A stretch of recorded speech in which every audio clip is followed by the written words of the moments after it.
Welcome to the Moon God Pod. I'm your host, JwowLax, aka Jason Harrell, and with me always is my main man, Lovox, in the bottom. And today we went across the pond for episode 20 to kick off 2023. So now we're going across the other pond across the Pacific to Australia down under. And we got my man Adam Newton. He's got one hell of a story on how he came upon Aku. And we're going to jump right into it, Adam. Welcome to the show. Glad you're with us. We've got some time zone differences, but we sacrificed for the show. Welcome, and what's going on down under for 2023 so far? Hey guys, thank you so much for having me. This is fantastic, and I really appreciate you reaching out to hear my journey. And yeah, Happy New Year. What's going on? We're just on break at the moment, so getting our feet back on the ground and charging up for the year ahead. And mate, things are good. Yeah, things are good. I like your two pillars, if you will, being shared on your screen. You've got your Bored Ape, and you've got the iconic Time cover magazine of Aku. Um, I want to just let's kind of start like right like to your introduction into just the NFT space, because there's kind of like a bit of a history pass, even though if you're 2-3 years deep into this, you're considered like a true OG. 2-3 years is nothing in every other business. You're just getting you're like barely an intern at that level. So how did you kind of what was the first NFT that you bought? How did we get to this point? Sure. So, I think it was probably, back in maybe 2012, 2013, Oh, Bitcoin, yeah, Bitcoin was like maybe 400 US. And I bought some and I'm like, because kind of got it. No, I didn't buy some, sorry. I started mining it, right, on my laptop. Didn't know what the hell I was doing. Like I always love IT, and I didn't really, but I wasn't really too technical with all of this. And so, I had these keys and these random wallet numbers, had no idea what to do. I had this little program on my laptop just clicking away, not knowing what the heck it was doing. In fact, Bitcoin was worth way less than that back then. That's probably, yeah, 2012, May. And anyway, I threw that laptop away, and I reckon there was like 20 Bitcoin on it, so it was bad. It was bad, but you hear some really worse stories out there about that kind of thing. And then like I decided it was probably, yeah, like when Bitcoin was about 400 or 500 bucks. I said no, okay. I've obviously lost that. The value proposition here is like really interesting. I'm gonna buy some. Where do I buy some? Really hard to buy it in Australia. Everything looked like scammy as all hell. So I decided, right, I think what we have to do here is go to simply the biggest exchange globally, try and figure out how I'm going to wire money over there. And that exchange was called Mt. Gox. And I think we're all pretty familiar with that, how that went. So like lost that as well. So twice bitten, you would think third time shy.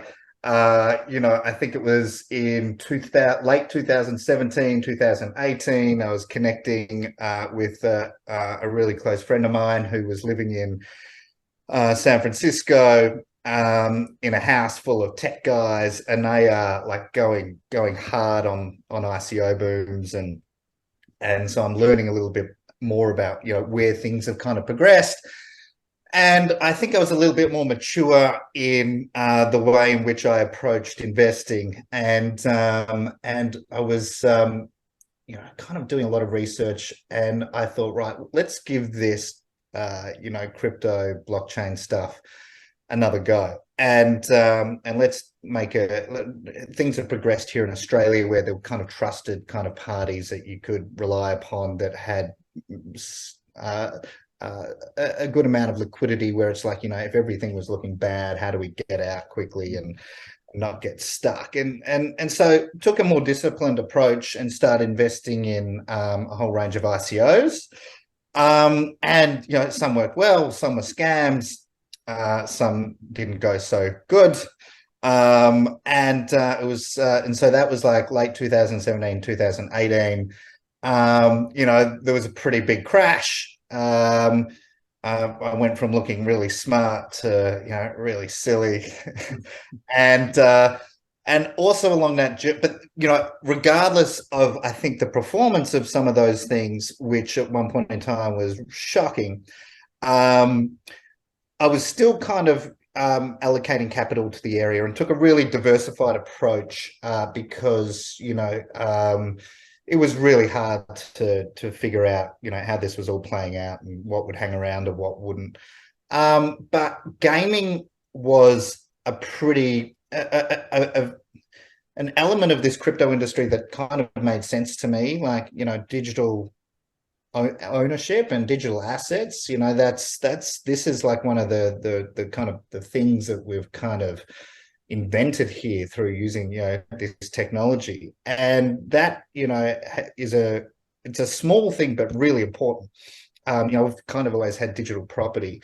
If you're playing a game and you've found this epic sword, you've got digital property, but it's never really been yours. And so just that little difference is like it's a game changer. So a lot of my participation in the space was around that gaming space and people looking to really accelerate, the advent of digital property. And so apart from the ICOs, I was also investing in companies' equity that were operating in that space. And one of the more notable ones there is kind of Animoca Brands.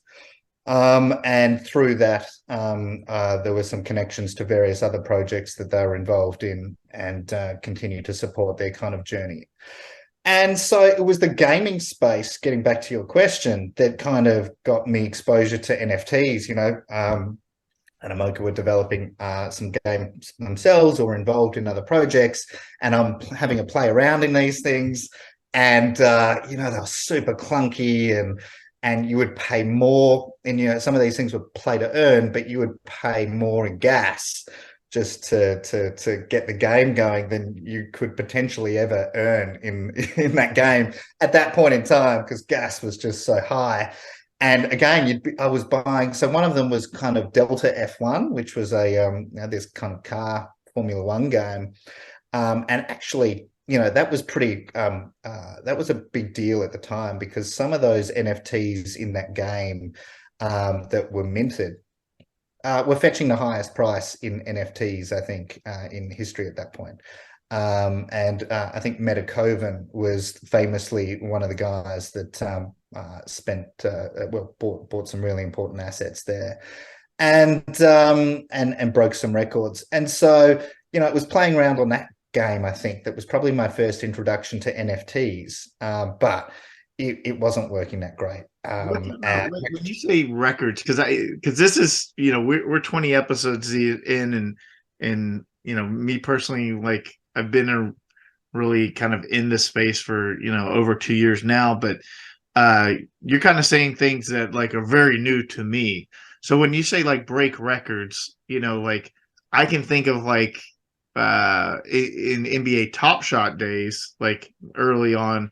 And not even like early, but like at one point, like I had the record. Well, excuse me.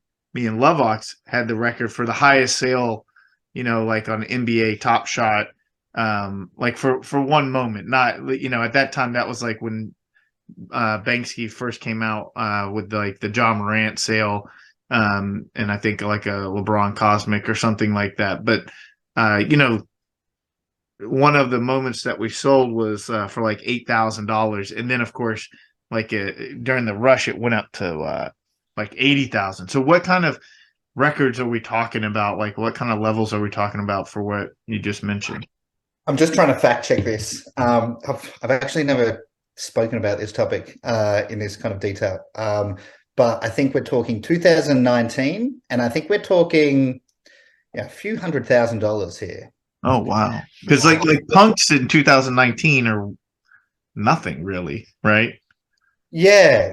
Like CryptoKitties, I guess, was one of the absolute OGs. And so this was a much bigger price than CryptoKitties, and or any history and pricing on CryptoKitties. So it was a really big deal.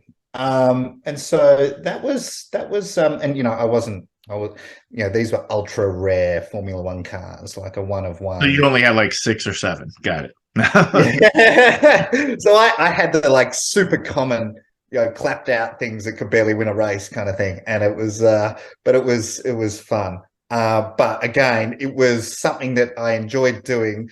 But there was no prospect of doing well just because gas was so high. But the concept, as a proof of concept, it was like, yeah, this is something.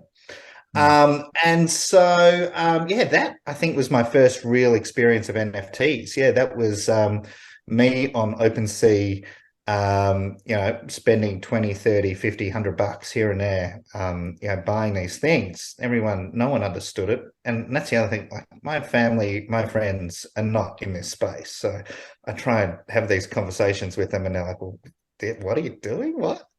And so but it was fun though. I was enjoying it, and again, as a proof of concept, you're like, this is a thing. I remember when America Online was a thing and it first came out, and like you would load up a CD, and this is showing my age now, and like it was clunky and it was interesting, and you knew it was a thing, but you didn't know which the killer app hadn't been kind of built yet. You've got it, right? Yeah. And it very much kind of felt a bit like that. So, so they were my first NFTs, and then I didn't buy a single thing. And all the art NFTs were emerging. CryptoKitties were around. Punks had emerged. But I had never bought anything apart from some gaming projects that I was somewhat invested in or had an affiliation with, and hadn't gone beyond that. The next stop was buying an ape. That was and there was a whole heap there was a big gap in between that. So I missed a lot. And I was still trying to get my head around art and NFTs. Like I understood games and NFTs, but art and NFTs, and then it kind of dropped that, we're looking at, serious collectibles here. And so, that was when started paying attention to that. Again, through my like affiliations with Animoca Brands. I was having a chat to Yat actually one night, just messaging, and said, man, I'm thinking of buying an NFT. Do I go CryptoKitties? Do I go punks? Do I go a Bored Ape? And he had a lot to say. Well, he had reasons to buy all three. Yeah. But I think apes were kind of resonating with me, which kind of led me to the next stage of my journey in NFTs. So let me get this straight. Like, so you didn't really get into the NBA Top Shot, especially during that, like the pump. You obviously sounds like you missed the Genesis drop for Aku, and like the Beeple and the Trevor Jones and Boss Logic, and because there's so many pieces that were iconic in that little time frame. And so then the next thing is an ape. The ape over your shoulder is the ape that Micah Johnson owned, if I am correct. Yeah. So I'll go into that. But that wasn't the first ape you bought. That was the first ape. That's the first. Okay. All right. Let's go down this rabbit hole. Yeah, sure. It is a rabbit hole. So you're right. I missed NBA Top Shot and all of that. Again, Animoca were investors in Dapper Labs. I was following NBA Top Shots quite closely. I didn't participate. I was getting blown away how it was all unfolding. I thought it was fantastic for the space. But yeah, didn't participate. got to the end of 2020, and sorry, got to the end of 2021, and I decided that I wanted an ape, and I didn't want an ape because I thought it was going to double in value. I didn't buy an ape for anything else apart from the reason that I had been in this space for a while. Some things had worked, some things hadn't worked. And I was in a position where I just wanted to, and again, my family aren't across this space, my friends aren't across this space. It's a bit of a solo journey apart from the people that I know in the space. And it's just like, I want to give myself a bit of a pat on the back. And it's a pat on the back I can give myself that, like my friends and family won't really get it, and certainly won't know how much I spent. And so I'm like, I think I want to get a forever ape, right? Just a little memento to me for the work I've been doing in the space. And so then I went on a hunt for my forever ape, right? And I started going through all the traits, and I kind of landed on, hey, I want one with the spacesuit. The bad thing about that was, the price for spacesuits was pumping. But, I firmly believe, we're on this new frontier of technology. It's significantly important. And we're going to, as I said, this new frontier, and, the spacesuit just kind of signifies that to me.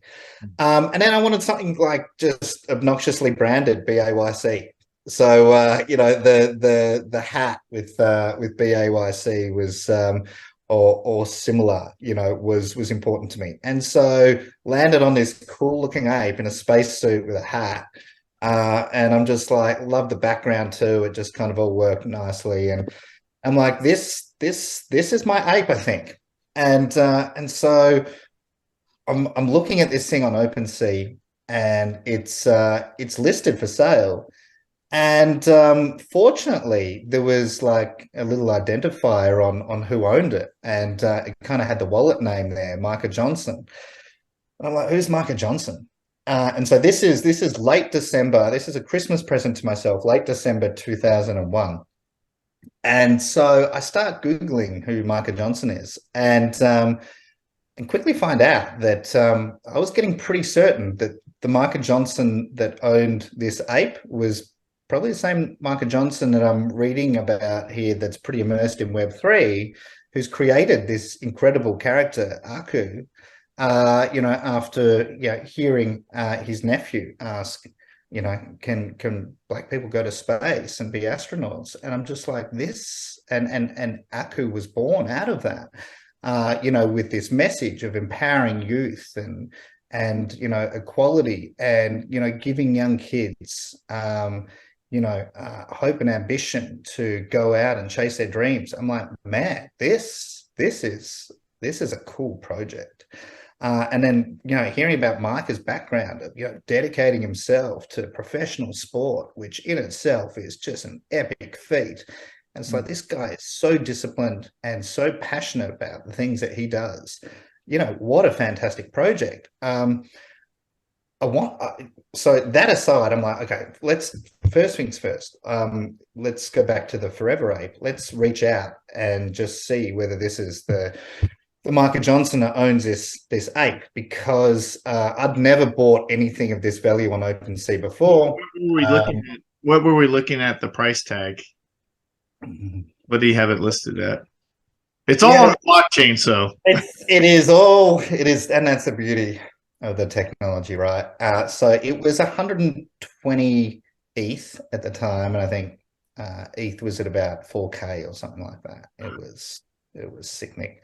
But it was something that I wanted to do, and I was comfortable doing, and so but I was shit scared about having to do click plug in my wallet and do that. That gets the heart racing. And so anyway, reached out to Micah, and I said, hey, I'm looking at this ape. I think it might belong to you. and this was on Discord. So this was jumping on the Aku Discord, where everything's saying that Mike is super available on Discord, and he was. He's gone, yeah, that's absolutely my ape.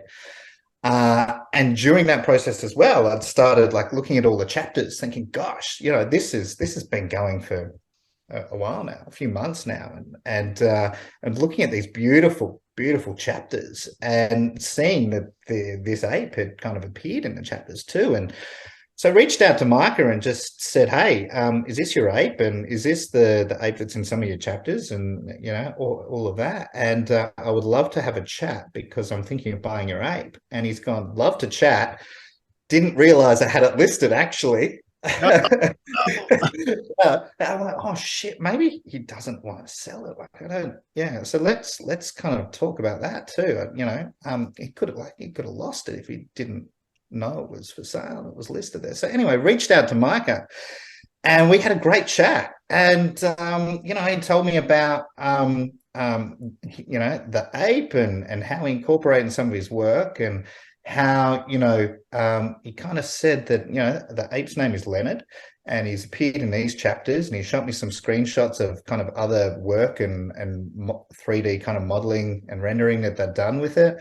And it was really cool stuff. And he said, Leonard is like Aku's childhood friend. He is like Woody to Andy in Toy Story. And it was just it was fascinating to hear that. So I was in love with Leonard before I knew all of this, and then to hear all of this on top of that, it was like, wow, this is really, really interesting, and this, I would love to buy this ape. And I said, "Mate, are you?" He said, "I didn't realize it was listed." And I said, "Mate, are you sure you want to sell it?" And he said, "Yeah, Aku's got big things coming, and I'm done with Leonard for the moment with respect to Aku, and it's been great, but it's time to move him on." And I'm like, "Okay, well, if you're super comfortable, I would love to do it." So we teed up a time to do it, and away we jumped on a call, and my computer was just shitting itself, and like, I'm trying to do this transaction. I've got MetaMask open, I got my wallet plugged in, and it's just jamming up. And I'm like, "Oh man, this is intense." But we got there. And it was an incredible moment. I think we popped a bottle of champagne on our end, and it was New Year's Eve for Micah, so I'm sure he did the same. And that was the beginning of my journey with Leonard, and my journey with Aku. And mate, I was in love with both, the Aku project and the ape, and it was an incredible time. Adam, that's an incredible story. I feel like I went through a kind of a history of NFTs, a history of crypto, all combined into one, which I think is fantastic. So you mentioned that the purchase of Leonard was a culmination of some of your successes and wins. Can you speak to that just a bit as to some of the things that you hit on to allow you to buy that ape? Like some specific projects? Yeah, please. Yeah, sure. So, yeah. So to probably summarize, there was so Animoca Brands had become a thing. In fact, it had become a unicorn. So that certainly contributed. There was various projects that Animoca was involved in that had some issuance of tokens, and again, and some of those projects had performed quite well. And then one of them was Leonard. Actually, I have to thank Leonard. Actually encouraged me to exit my position in Celsius. So I was a seed token investor in Celsius, and so I took some money off the table and exited a position in Celsius, which was definitely good luck rather than good management. Just for the record, I was an equity investor in FTX too, so I seem to have a knack for finding things sometimes that don't work out. Again, I'm thankful that I've taken a diversified approach, and hopefully that'll pay off. Except for NFTs, it hasn't been so diversified. It's been mainly Aku, to be honest. So yeah, I guess it was the NFT gaming related investments, and definitely I remember selling some exiting my position in Celsius to around that time to facilitate the acquisition of Leonard.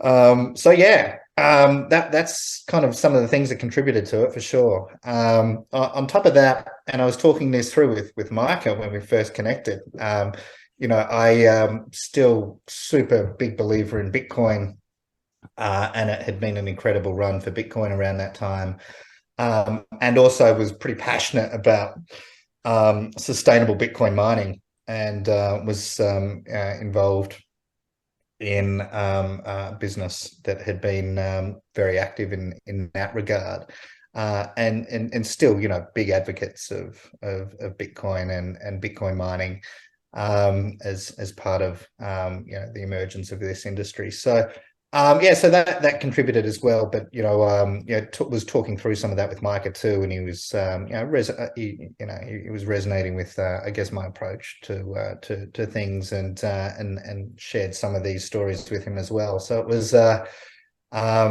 yeah, there's some of the things that contributed to me saying, hey, right, well, it's time to treat myself. Yeah. What I'm curious, the majority of people watching this are probably never going to buy something for over 100 ETH, in their life. And you're talking about just like that kind of process and like the nerve wrack and stuff like that. Truth be told, like we see every day some tragic story, and I think that it's really what kind of turns people away, the FTX, like that dominates the newsfeed. For me particularly, I believe like the FTX issue was more of a bad person. It was not indicative of crypto or anything. But when you have assets in these magnitudes, like is there a different level of stress that you kind of endure, whether it's just from transactions or just kind of holding and stuff? I think for me personally, a lot of it has been conditioning, because I've seen the volatility and cycles in this space, and so you become quite resilient to that. But yeah, it was a shit scary bloody moment. Moving that level of ETH around. And the FTX thing, that's an old problem that's just happened again, that but it's just the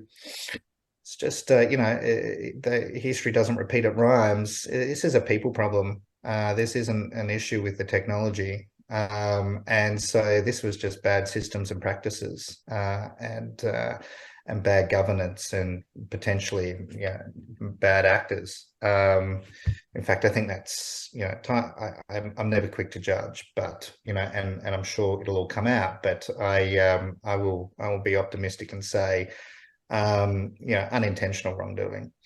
But you talk to anyone in accounting and finance that's been around for long enough, they will have seen these stories time and time again. And so I think it's a lot of people have lost a lot of money, and it's I would easily say it's impacted everything that I'm involved in some way or another. It's been a really tricky last 12 months with a number of black swan events and macro headwinds. So it's been brutal. It's definitely been more brutal than the cycles that I referred to earlier, in terms of it's just a whole range of headwinds, and the future is looking challenging, but the outlook ultimately has never been brighter. We need this technology I believe firmly. And so, you know, what it has, the healthy thing about this, although people have lost a lot of money, the healthy thing about this is that we will be absolutely moving forward on a stronger base, and that's progress. So that's the upside. That's the silver lining, from my perspective. So I kind of want to pull back a little, to more of the Aku, because by by metrics, you're kind of like now a late adopter of Aku. Do you make this? So you buy the ape, you decide, I'm guessing at some point, to buy a chapter, or do you go straight into your mind like I'm all in? I'm gonna like not just dabble, because I don't you're definitely one of those that I don't think is touching their toe to the water. It's just like, let's just go off the diving board. Are you do you kind of get this idea of what being a moon god is, and you're like, all right, I'm in on that? I firmly believed in the message of Aku, and when I got in, I think it was it the Paper Planes chapter? Is that chapter 7? 7. Mm-hmm. Yeah. So 7 had just come out, or maybe it just came out after I'd bought Leonard. Mm-hmm. I missed it, and then I just felt like it's time to make up for lost ground. Like this project, the team, are by all measures outstanding. And what I love is that they've come from the real world, and now, looking at the Web3 space as to what the application of that looks like, and how it integrates in the fullness of time to, the old world. And the dedication and professionalism, is a core pillar, on this project, and the message is pure. And so I was all in, and so chapter 8, 9, 10 just went hard. Started making up for lost time. Wanted to become a moon god. Chapter 3, and I think Micah warned me about this. He said it was like the bottleneck. I think that was the term he used. And so then it was just like staring at chapter 3 for a long time, trying to figure out how we were going to make that happen. And so, at that point on, it was definitely right. I definitely want to have all of these chapters, had multiples of some, was then involved in every minting subsequently, started, evangelistically preaching it to everyone I knew in the space. And I was off. And then the concept of Akutars, and mint passes, and the rest is history. Away we went. And it was, what was also unreal was I had barely touched Discord until I used it as the method of communication to reach out to Micah. And again, that was another beginning for me of Discords, and becoming aware of these incredible communities that exist online. And I was so fortunate that the first one that I really immersed myself in was the Aku one, where you have these like beautiful people and this like real genuine love and support, just all in on Aku and the message and the prospects of where this could go. And so that was all new to me as well.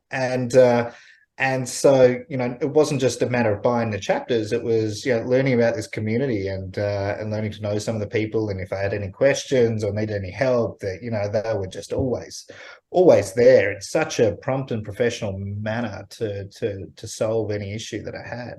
And it was all new to me, and that was unreal. And so,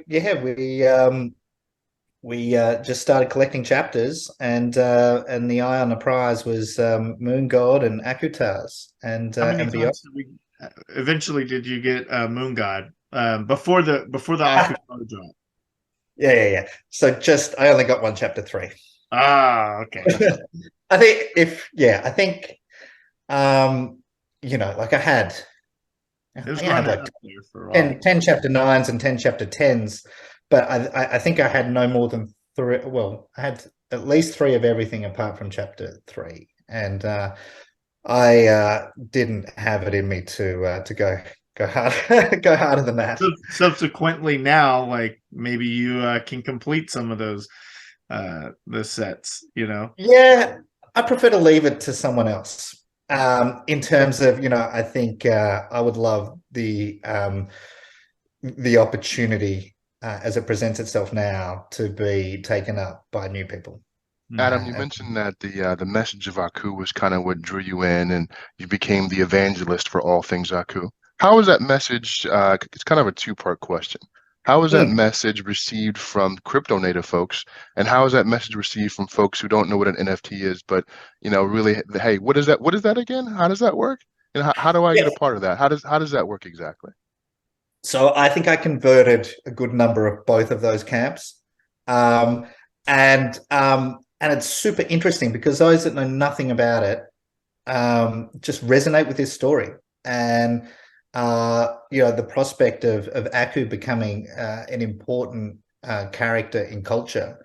And the guys in Web3 are like, well, this is more than like a bit of a trend.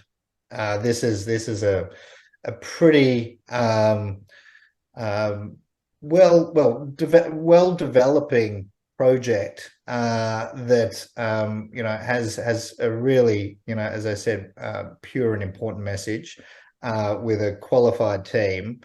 So it was really well received from both sides, those who are in the space and those that weren't. I would have to say maybe I got more people into Web3 because of it. Like a lot of my friends, didn't have a wallet, didn't know, didn't know much about any of this, and then kind of cut their teeth in this. They bought some ETH and they went to was it Nifty Gateway or no? Yeah. Well, they were minting, chapters, and I've got to tell you this one story. So, which I told Micah, and so that last year, I decided it was time to probably focus a little bit more on, my overall wellness, and so I can be the best I can be, in work and at home, and so started kind of. I got a personal trainer, and started kind of taking things pretty seriously health wise, and I'd always come in and talk crap with my trainer. We have some great chats, and so we touched on Aku, and he probably heard the Leonard story, and he's like, man, I really want one of these Akutars, and I'm like, yeah, okay, this is how you do it. And he said, he was a professional bodybuilder, and now he's a professional cyclist, and he had the national championships coming up, and he said, man, I've just got so much money invested in travel and my bikes, and I just don't have the cash to be able to do that. And I'm like, well, what do you think about this? What about I buy you a chapter and give it to you, in exchange for PT sessions, so that you can get a mint pass. Like, I don't, only if you're cool with that, because you've said that you want one, and I know you're strapped for cash. And he's gone, mate, I'm all in on that. Let's do that. So I bought him a chapter 10. We were tossing up between 9 and 10. I'm like, 10, it just flashes back to the whole journey, man. This is, and it's a cool piece. And then it's just the origin of the next stage, right? So let's do that. And I think it ended up being like 3 months worth of training sessions. I'm just like, man, are you sure you want to do this? And he's like, I am all in. I'm like, okay, cool. So he got his chapter 10, he got a mint pass, and then he pulled like an MJ Thriller jacket Akutar. Oh my goodness. I had the same thing happen to me. I I'm just, like, man, you just pulled like the sickest fucking Akutar. And like, he's like on open sea now. And he's like, I can't believe it could be, I could sell it for this today. And I said, well, you have to think about that. This is real. This is real money. You gotta think about that. Like I can't I can't. This is a chunk of change. That's I can't make this decision for you. I can just give you the pros and cons of each, and you can decide what to do. And you're going to have to take if you choose not to sell it, you're going to have to take a pretty big punt here on the team and the Aku journey here. And man, he's got diamond hands. Yeah, he's in. I onboarded a couple people right around the mint pass, and they got in, like they bought a chapter, for like under 1,500, which never mind the chapter prices now, but it was a good deal. They get their mint pass, and they're like literally like refreshing it, constantly, like, oh my god, like the mint pass is like $7,000, $8,000 or whatever. Like, what should I do? And I said, I've given you the key. Like, I feel really good. Like, you put, $1,500 dollar bet, it's up to you. I was like, if you want to cash out, you can cash out. Like, there's these other projects, and this is what it could be, but wherever you're at. And now I had two people buy one chapter. First guy pulls a Michael Jackson Thriller jacket. The next kid, and he's like 21. The next one, he shout out Zini, he's in the Discord. He pulls a Planes with the old school Planes helmet. Like, right? And I'm just like, and then meanwhile, me and Lovox, we have like what 30, 40 each Akutars, and we don't beat nothing. I've got a fleet of peanut butter and jelly and spaghetti, and like, how do we miss on everything? And these two fools like just crush it right out, and then yours too. Yeah. And so some of the other, it's the randomness of the mint passes and minting was good. Was interesting. It was funny how it worked. And some people got some fantastic pulls, and that's unreal. My trainer definitely got the best from the other people that I'd been encouraging to participate. Shout out to Woz. Or as I call him, Mr. Discombobulate. He did well, but my trainer James, he killed it. It was also interesting, which it's probably worth noting, that an old family friend. He was at one point he was the head of global equities at UBS. And so he was head of equities globally at UBS, and he's an Aussie guy that was living in London. That's now back in Aussie, and now pursuing kind of a new career. Part of that is in crypto. Man, he's an old school equities guy, and he is all in on NFTs, and especially Aku. Him and his whole family, he's got a few kids, and they're all in on it too, which is great. And I thought that was so interesting. That's the other thing, is the way in which kids and family can be so easily incorporated and brought on this journey just because of who Aku is and what he's trying to do. So and they I think they pulled a couple of good ones as well, but my trainer James with the Thriller jacket, he took the cake. I think in hindsight, the better move to go was probably one per wallet. So I definitely butchered that. And going forward, I'll make sure I make that change. You make it known that one of your passions right now is the gaming space, and how I personally think that gaming and NFTs are made for each other, because it's a very easy use case to understand. Can you see a world with synergies, and somehow Aku can incorporate itself into the gaming world? And if so, like, what would that look like in your opinion? Yeah, good question. I think about this a little bit, and I think it's becoming better understood that building a game is hugely capital intensive and highly risky. And so the prospect of everyone building a killer app is a risky one.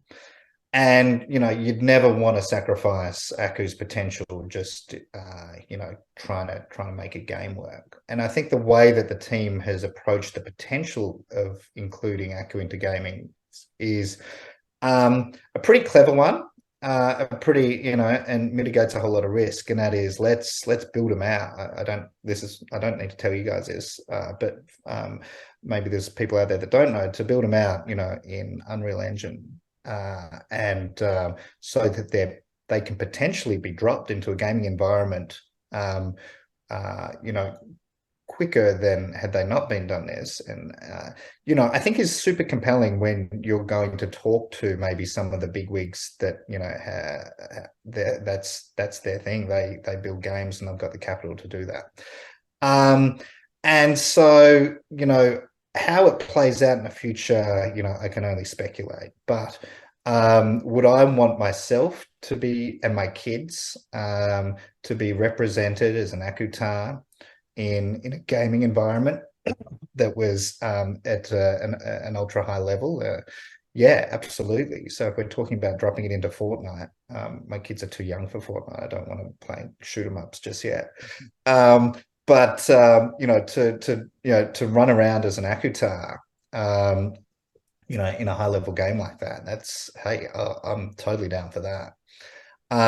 The thing with gaming is it is a rapidly growing industry, and there were over 4 billion people that played games last year, and so that's half the world's population, and we're really just getting started. Well, not getting started. We've got a long way to go in gaming. And the other interesting thing about gaming was there were like over 500 million viewers of gaming streaming last year, and there's only 250 odd million Netflix subscribers. So the gaming streaming audience is 2x on Netflix subscriptions. It's crazy. Like, that gives you some insight into how people are choosing to be entertained these days and what interests them. And so when you add this content creation and asset ownership component to this industry, it's going to accelerate all the things that we find interesting in gaming. So, for Aku to be able to deploy in that arena, kind of from the start, I guess, by the way in which it's been engineered, is, I think, a fantastic play, and well done to the team on doing that. So yeah, I can only speculate, but if I could participate in a top tier game as an Akutar, I would. I wouldn't be using Leonard, I don't think. I don't want to skip over this. So I'm kind of taking it back, but especially even with the gaming element, when you said that you were looking for Leonard in this Forever Ape, and I think can't not be under talked about, like, whatever, that you identify with this ape. And I think we've talked about like the identifying with like an Akutar or a Mega. However, I can look at your ape, and aside from you wearing a black shirt instead of a spacesuit, like I can kind of look at that with and be like, what, that's Adam. Have you felt any kind of similar sense to that with the Akutars? And is there something is that something we're missing, and is that something that we can fix? Yeah. So my Twitter PFP is an Akutar. And that's by choice, because I am proud to promote the Aku's journey, and I think it's and so the ape for me was just a a memento, whereas Aku feels like more of a responsibility to push the message. So I feel I very much put them in different categories. Does that answer the question? Yeah, I think it's there's an element of, well, every community is different, right? So like the ape community is going to be different. The idea of being able to identify, I believe you can identify with the Akutars. Now, I believe you can identify with the moon gods much easier. Like there's, like I'm not a huge Prince fan, but my Akutar that we use for the moon god, as soon as I saw it, like I was thinking Prince, and that's cool. Like I can rock Purple Rain as my forever moon god.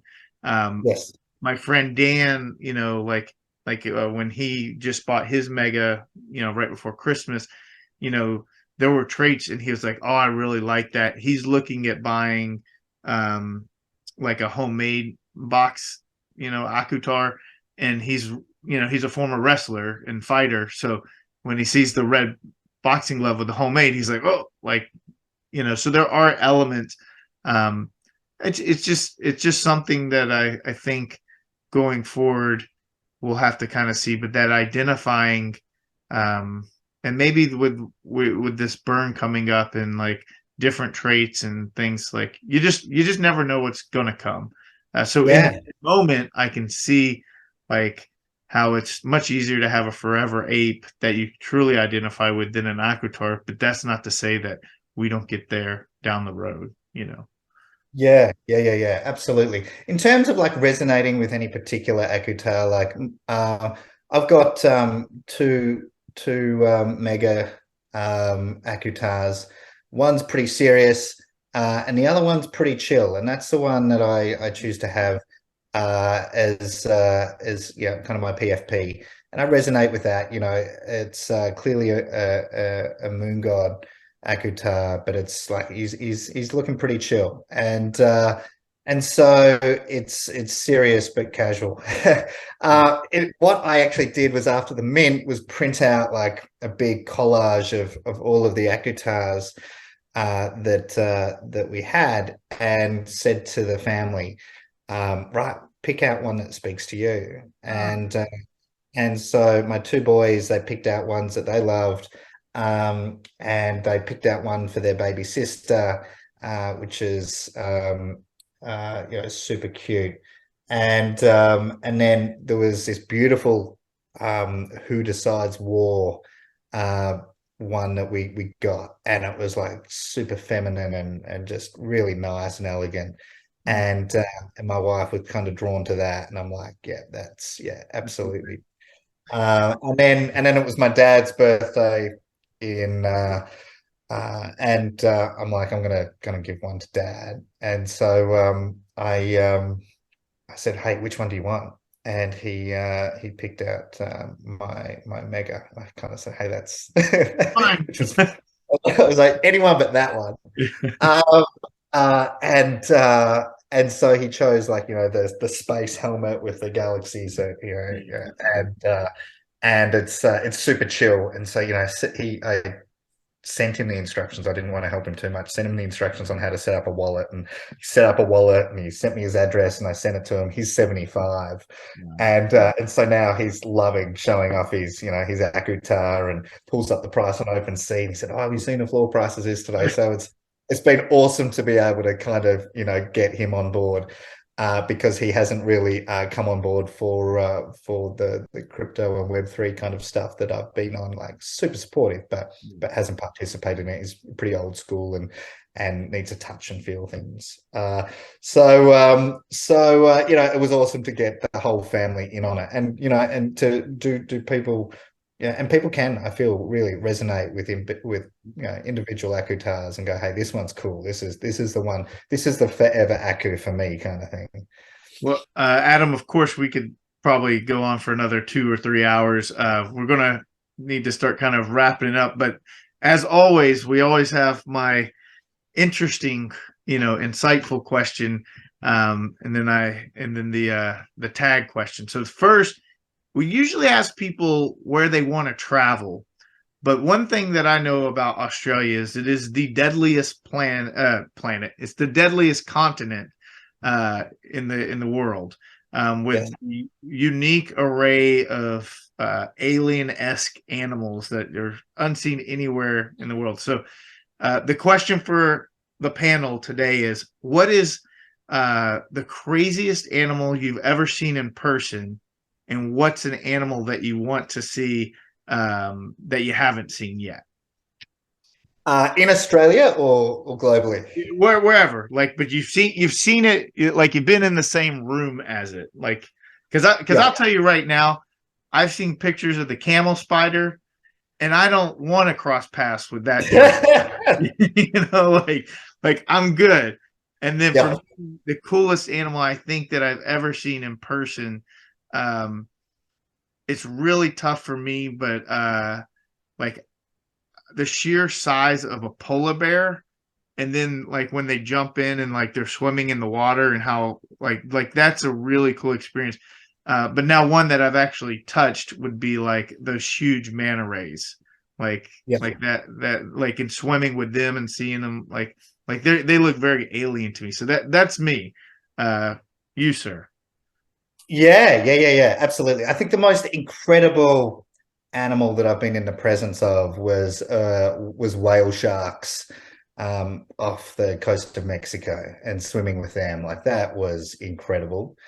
And then, the animal I absolutely don't have to see is like a great white shark when there's no glass or cage between me and it. Like, no, but would you want to go to like South Africa and like Jeffreys Bay and be in the tank and have them feeding? 100% on the list of things to do. That would be so cool. 100%. Absolutely. Yeah, so I think that's it for me. Like, I love nature. I'm trying to really instill it in my kids, and they do too. So, I feel in the fullness of time, we've got a lot of traveling to do, and do some awesome stuff like that for sure. All right, Lovox, educate us. I don't know if folks know this, but as a kid, like one of my dreams was to be a herpetologist. And a herpetologist is the study of reptiles and amphibians. So I'm the guy, I've been to 10s and 20 different reptile shows that have some of the most exotic and poisonous things on the planet. So I'm actually one of those folks who kind of enjoy snakes and not spiders, but snakes and amphibians and frogs and that kind of thing. In terms of an animal I want to see in person, and I think I'll get that done this year, is a pod of killer whales. I think the killer whale is majestic, and really want to see that in person in nature, and definitely something that I'll get done this year. Yeah, fantastic. So basically, he just told us that there's not a animal on the planet that he still wants to go see him and hang out with him. Got it. We're the wusses. We're the wimps. That's great. Yeah, man, I saw a whale shark in the aquarium, and those things are massive. And I've definitely been surfing, and you've seen the pod of dolphins or seen a whale like cruise by. The craziest thing, I've never had a shark swim up on me, but I used to dawn patrol surf in here in Venice Beach, California, and the seals would come and like hit you in the bottom of your feet. And I was very new to surfing, and this old timer would always be like, get out here. I was like, no, it's cool. He's like, what do you think sharks eat, dude? And I was like, oh yeah, get the fuck out of here, go swim somewhere else. Don't need to have that story in my repertoire. Adam, as always, we ask every guest, who are you tagging? Who would you like to see on the pod? And of course, the caveat is, you got to be able to help us get them on. So, you can go big and, put out someone like Jay-Z or LeBron, as long as you can promise to deliver. But yeah, right. Well, hey, you have had some absolute legends to date, and so you've had a pretty strong list. It doesn't have to be a moon god. Maybe someone that you think is like a moon god in real life, because that's part of what we're branching out in the show.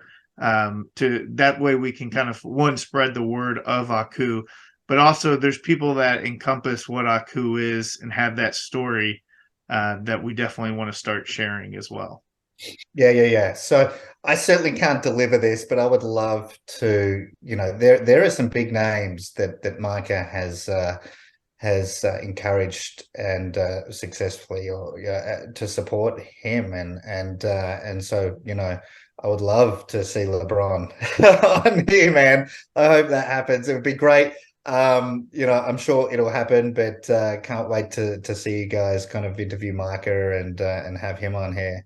But I think some of these big names that are supporting Micah in the background there would be great to have on board.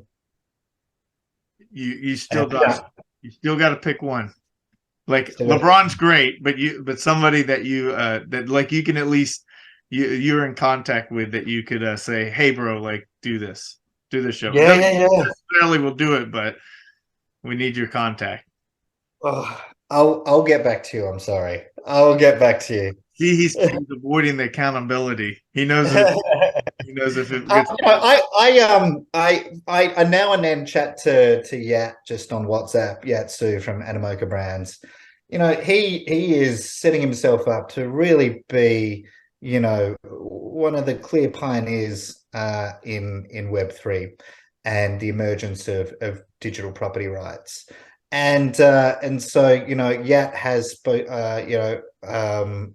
is aware of the project, and in the fullness of time, as things develop, I would love to think that he may be available to come on board, and so that's something I'd be happy to potentially be able to work on and see where it ends up.